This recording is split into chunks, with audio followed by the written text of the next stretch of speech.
দিকে। নির্বাচনের একেবারে প্রাক মুহূর্তে রাজ্যে এলেন দেশের স্বরাষ্ট্রমন্ত্রী অমিত শাহ।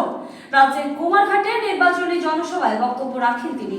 ত্রিপাক্ষিক চুক্তি নিয়েও কথা বলেন অমিত শাহ। রাজ্যের পশ্চিম থেকে পূর্বে, পাহাড় থেকে সমতলে সবাই মোদিজিকে চাই, এই কথার প্রমাণ কুমারঘাটের আজকের জনসভা। সুপ্রিম কোর্টে আর্জি করেও হলো না সমাধান। নির্বাচনের সময় জেলেই থাকবেন দিল্লির মুখ্যমন্ত্রী অরবিন্দ কেজরিওয়াল।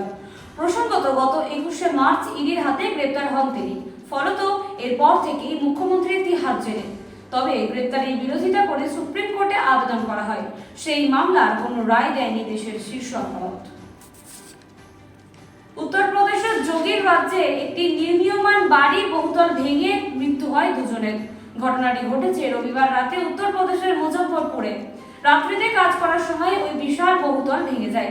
শ্রমিকরা বুঝতে পেরে পালানোর চেষ্টা করলেও দুই শ্রমিক বহুতলে চাপা পড়ে ঘটনাস্থলেই মারা যায়। স্থানীয় মানুষ, পুলিশ ও দমকল বিভাগের রাতভর উদ্ধার কাজ চালিয়ে 17 জন শ্রমিককে আহত অবস্থায় উদ্ধার করে। আহতদের স্থানীয় হাসপাতালে চিকিৎসা চলছে।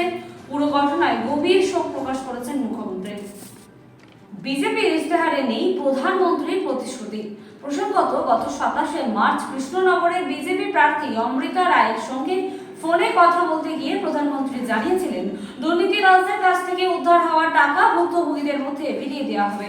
তবে বিজেপির এই ইশতেহারে সেই কথার কোনো উল্লেখই নেই বলেই দাবি সাধারণের।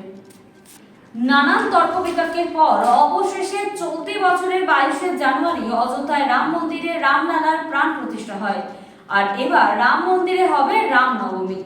এবারে রামের জন্মদিন উপলক্ষে প্রসাদ হিসেবে এই ট্রাস্টের তরফে 1,11,111 কেজি লাড্ডু পাঠানো হয়, যা 17 এপ্রিল ভক্তদের প্রসাদ হিসেবে বিলি করা হবে।